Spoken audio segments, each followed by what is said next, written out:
Shalom and welcome to this very special edition of It's All About the Aliyah. The reason this is a special edition, I'm filming today on the International Holocaust Remembrance Day. And here to help us walk through why this is significant and important to us all, I have my dear friend and colleague, Dr. Carrie Burns. She is the international liaison for Ezra International and Ministry to Israel. She is a PhD in education. She's a writer, a blogger, a poet, and more importantly, she loves the Lord and loves the Jewish people. Dr. Carrie Burns, welcome, my friend. Thank you. The PhD is in education, correct? Is that, did I have that right? Yes, I started with the little ones, first and second graders, and then music, and then went into more theory and history of education, and then taught at the college level for a short time. And then I've gone around to colleges and universities to teach about the Holocaust. Yes, you have, and you did an incredible job. And by the way, one thing I didn't mention, also producing this program, working behind the scenes diligently, bringing great guests to the program each week. Thank you for that. Carrie, we're going to be covering a topic that I know is very near and dear to your heart. It is to mine. It's a subject that is often misrepresented. There's a lot of lies circulating about the Holocaust and the legitimacy of it. We know, we've seen the evidence. We've both been to Auschwitz, and you've spent a lot of time there. We know that this event happened, and we know that we're doing everything we can today to keep it from happening again. Tell us a little bit about your background and experience with Auschwitz, and then I think we're going to get into a lot of topics today that we've got to cover. But share with our audience a little bit about your background. Well, Auschwitz, I've been to 3 times. The first time was with Christians, and we toured all of Poland and the different death camps and concentration camps that the Nazis set up in Poland. The Poles didn't set them up, the Nazis set them up in Poland, and that was a life changer. And after that, I went to Auschwitz with Jewish survivors, Holocaust survivors, and their children and their grandchildren. And I represented U.S. Christians with that group. It was through Yad Vashem in Jerusalem, the Holocaust Museum in Jerusalem, and we did this together. And I went there as a support to stand with them. That must have been extremely emotional to be able to see the survivors and their families knowing the history. It was, and I had to be the strong one. I couldn't let the place overwhelm me. And the Lord prepared me by going the first time to do this. And also through all the readings and studying and speaking that I've been doing on the topic and wrestling with hard theological questions. Where was God? Why did God allow this? What about the children? And having to wrestle with the Lord and deal with hard questions and not sweep them under the carpet and think, I don't want to think about it. It's too hard. Right. I did think about it. I did wrestle with it. And then, yes. No, you've wrestled with it, and you said you were speaking about it. That's so important that the world would know. If you would, I just this past week, I did a podcast with our mutual friend, Kathy Martirosian. And she spoke about a time when you used to travel with Susan Sondager when she would portray Corrie ten Boom. And one of the hard questions you asked to the audience was, and the audience that she was sitting in was about 400 people. And you asked the question, statistically, in an audience this size, a group this size, how many Christians, how many people would have helped Jewish people during the Holocaust? And all kinds of answers were coming back. People were making guesses. And the shocking answer was 0. Yeah. Of that, a group that size, 400, not one person would have lifted a finger to help the Jewish people. That's a shocking answer.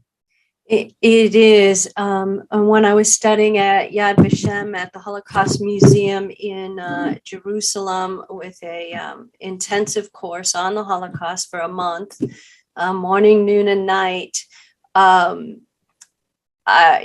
squirming in my seat. I was with all these Jewish educators, and here I was a Christian and squirming in my seat, because we'd like to think that Corey and Betsy ten Boom is representative of all of us, but they're not. They were the exception to the rule. Dietrich Bonhoeffer, the exception to the rule. And we celebrate their lives, and we celebrate what they did, and they're our role models. But I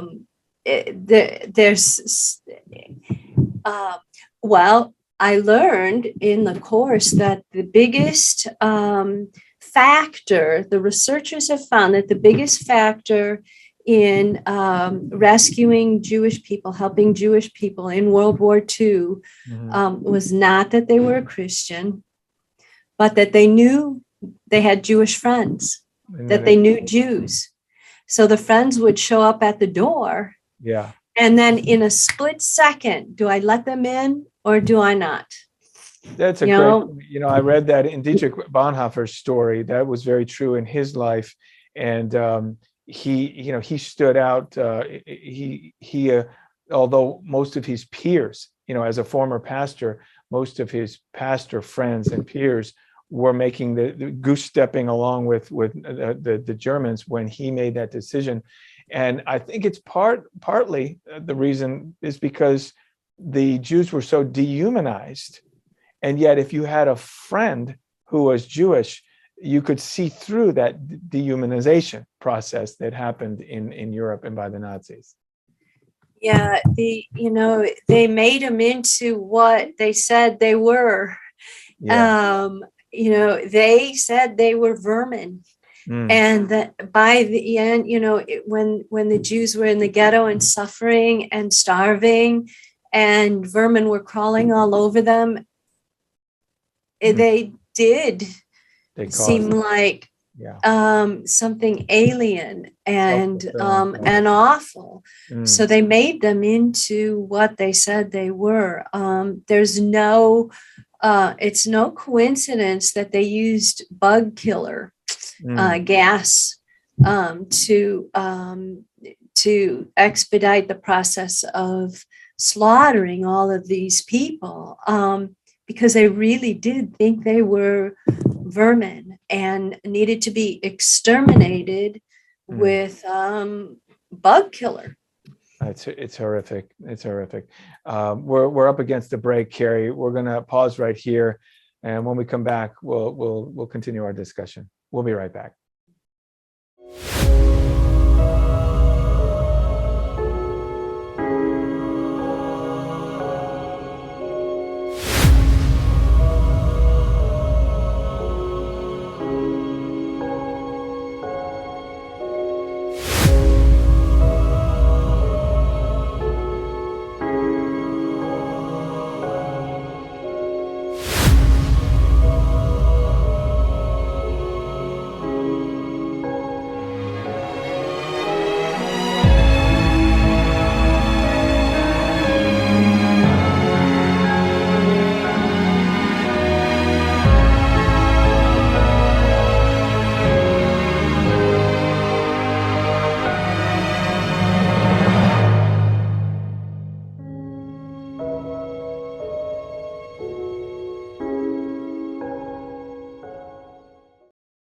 All right, welcome back. We're talking to our guest, Dr. Carrie Burns, regarding the Holocaust and her experiences at Yad Vashem and Auschwitz and a lot more.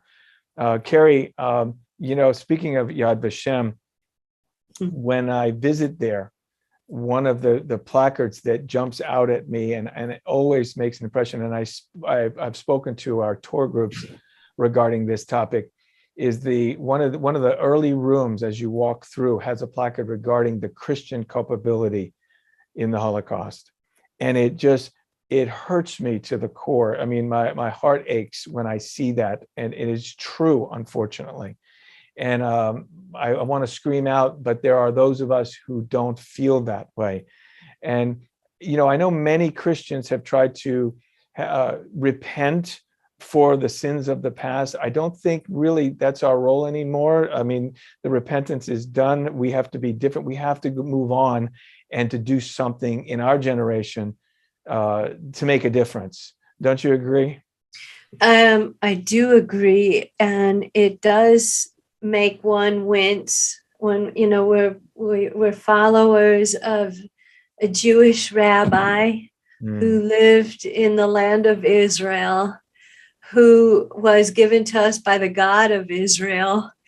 And during the Holocaust, we dropped the ball. And there are many complex reasons for that. Some was just pure anti-Semitism and conditioning. Others were, impossible choices. Do the pastors capitulate to the Nazis and set up a swastika on the altar so that they can stay in the church and shepherd their flock? Or do they not and get thrown in a concentration camp like Dietrich Bonhoeffer? Yeah. Impossible choices. Yeah, that was the choice they were faced with at that point. Unfortunately, though, the history of the church brought them to that place where they had to face that choice. I mean, when you look back at the conditioning all the way back, let's start with the Catholic Church. There are policies that we can look at from the Catholic Church that would lay side by side with Nazi policies. In fact, when Hitler made his treaty with the Vatican, he said, "I'm only continuing the work of the Catholic Church." And we can see examples of that. I'll just list a few. There was a prohibition of intermarriage and sexual intercourse between Christians and Jews declared by the Synod of Elvira, AD 306. Well, then you look at 1935, the Law of Protection of German Blood was signed in September 15th of 1935. Another example, Jews and Christians not permitted to eat together. Once again, the Synod of Elvira, 306 AD. Jews were barred from dining cars in 1939, Nazi Germany. A couple more. The burning of the Talmud and other books, 12th Synod of Toledo, AD 681. And then, of course, we have all this film of the Nazis burning Jewish books. We have all the evidence we need of that. And finally, last but not least, the marking of Jewish clothes with a badge, Fourth Lateran Council, AD 1215. And then, of course, the decree in September 1st, 1941, forcing Jews to wear the yellow star. I mean, it all started many, many years prior to Nazi Germany. It did. And, we would hope that by the Reformation, by Martin Luther, things would change, but they didn't. And so Protestantism didn't change things either. Martin Luther, toward the end of his life, wrote a book, and in English it's translated The Jews and Their Lies. Right. And he advocated much of those same things. And so the Nazis quoted Martin Luther too. Germany's the land of Luther. And they had everything right at their fingertips to quote and to say, this is what we're going to do. Yes, and then they followed through and did it. Yes, they did. So, that's the conditioning. I mean, he called for synagogues and churches to be set on fire and bury what didn't burn. I mean, these types of things, and their books destroyed. And he also called for their passport privileges to be withdrawn. And there you go, the escape that they needed. And so you're absolutely right. Martin Luther was part of this conditioning, and that happened for over 400 years prior to the Holocaust. And then going back a little further in history, we have the land of Israel was called Palestine. It's not called Palestine anymore, but it was called Palestine, and it was yes, the region, and it was governed by the British. And the British read their Bibles way back when, Wilberforce and the likes of him, and knew that this program's about Aliyah. We deal with Aliyah, knew that the Jews would be returning home. Yes. And so promoted legislation in the UK toward that end. But then something happened, and we have the white paper that comes out, a policy for Great Britain governing Palestine, the land of Israel, saying we're going to limit Jewish immigration. And so they said in the next 5 years, and this was passed in 1939, in the next 5 years, only 75,000 Jews can come in. This is 1939. Hitler invades Poland. Everything, Europe shuts down. And still some are getting out, going to other places, but now they can't go to their ancient homeland where there had been waves and waves and waves of Aliyah. It was happening all along. And now the white paper shuts it down, essentially. And the Jewish people are trapped in Europe. And then we have Auschwitz. I think we'll pause here for another break. And I think when we come back on the other side, let's talk about those waves of Aliyah, so that because one of the lies told about about Israel is that the Jewish people just usurped land of the Arabs because everyone felt sorry for them because of the Holocaust. Well, it started a lot earlier than that. So, all right, we're going to take this break right now, and we'll be right back. From Siberia to the Amazon, from Budapest to Buenos Aires, Jewish families hear the call to return to their biblical homeland, Israel. Their prophets foretold long ago that the return to Israel in our time would be a miracle. And it is. The prophets also foretold another calling for our time, to the Gentiles. And it is a call that Ezra International responds to each and every day. And you too can answer that call. You can bring Jewish people back to Israel from the four corners of the earth by praying, by learning about Aliyah, and by giving of your finances to help those in need. Join us at EzraInternational.org today as we answer the call together. All right, welcome back. Before the break, we were talking about the waves of Aliyah that were occurring prior to World War II. And so, Carrie, I'd like to address that because Aliyah was the answer then. It's the answer now. But let's give our audience a little history about the Aliyah prior to World War II. Well, there were 5 waves, and the Jewish people called them waves. Mm-hmm. And there were different reasons for these pushes in emigration to Israel. The first wave was back in the 1800s, the late 1800s, from Yemen on foot and from Russia. And then the second wave was just prior to World War I. And it was in response to the Russian pogroms, the attacks against shtetls and the Jewish people, looting and burning and raping and murdering. They had to get out. So they went to Israel. So those are the first 2 waves. The third wave was just after World War I, and it, again, from Russia. Mm-hmm. And this was during the British Mandate. They're seeing increased anti-Semitism. So they want to go to their own land. Fourth wave was from Poland and Hungary due to anti-Semitism. We're ramping up to the Holocaust, and they're getting out.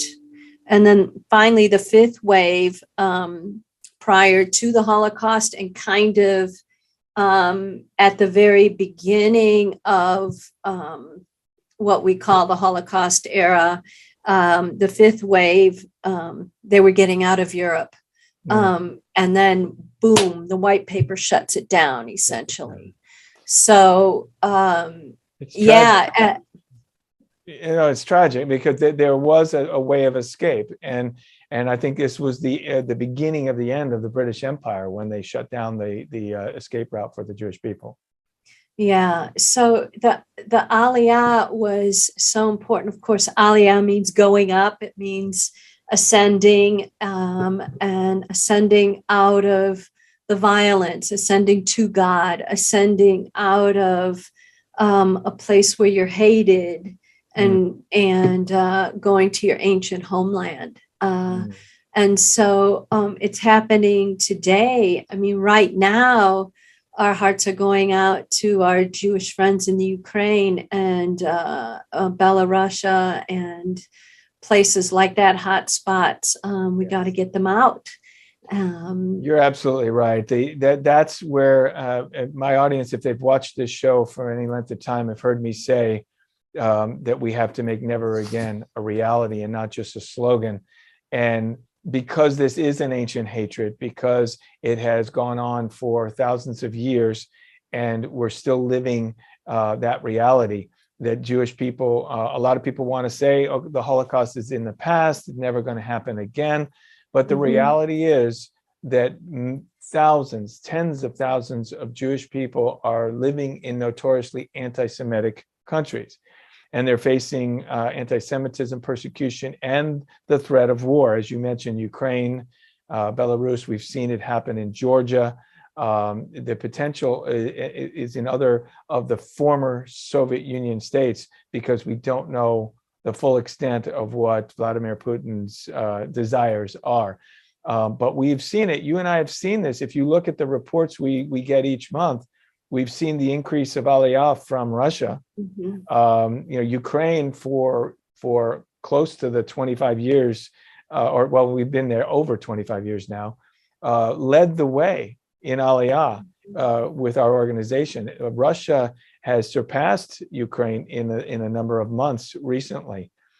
So we can see the writing on the wall, both for the Russian Jews and the Ukrainian Jews. They don't feel comfortable. The nest is prickly, so to speak, and they need to get out. Yeah, it's so interesting because we're helping people, Ezra International and Ministry to Israel is helping people on both sides of that conflict. That's right. In Ukraine and in Russia. And we have Christians in both of those areas, working with Jewish families. And it's so weird to... It's not one side or the other. It's a remarkable dynamic.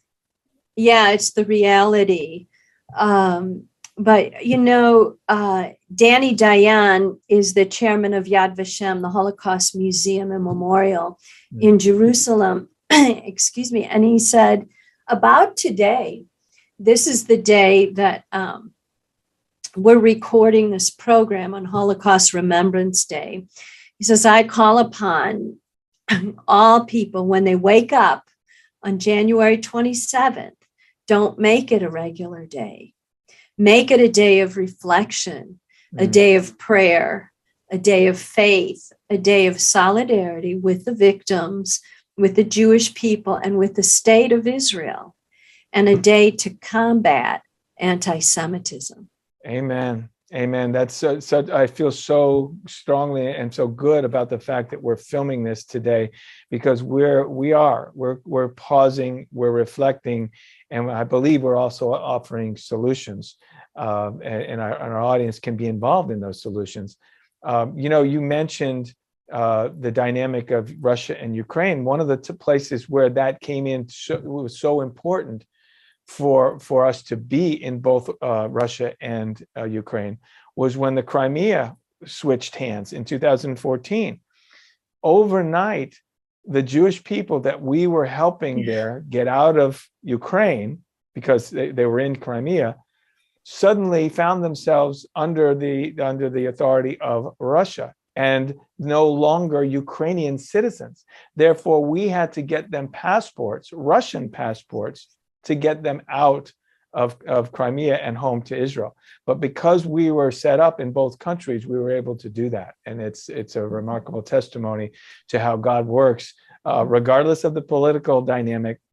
He's working through normal Christians, like people like you and I, to get them out, and no matter what happens on the ground. Aliyah is really, really important. So on this Holocaust Remembrance Day, we want to remember that, in 1945, Auschwitz, as you see behind me, the backdrop, was liberated on January 27th. And so the United Nations declared January 27th International Holocaust Remembrance Day. Now, other countries, such as Israel, choose another date in addition to this date to commemorate their own country's victims and make that special. So for Israel, it's Yom HaShoah, and that's usually in the spring. So, but this one is because Auschwitz was liberated on this day back in 1945, and it was by the Soviets. Not by Americans, not by the British. Auschwitz was liberated by the Soviet Union.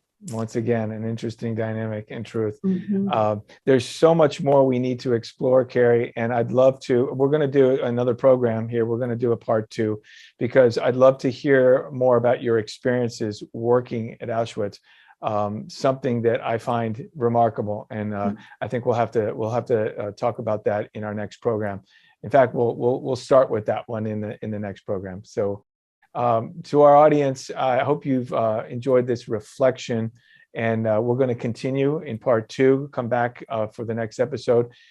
But if you can do anything, it is Holocaust Remembrance Day today. Well, when you watch this program, go to our website. Go make the best donation that you can to help us continue to get Jewish people out of notoriously anti-Semitic countries, out of harm's way, and home to Israel. Please do that, and come back and see us again for part 2. Shalom. God bless you.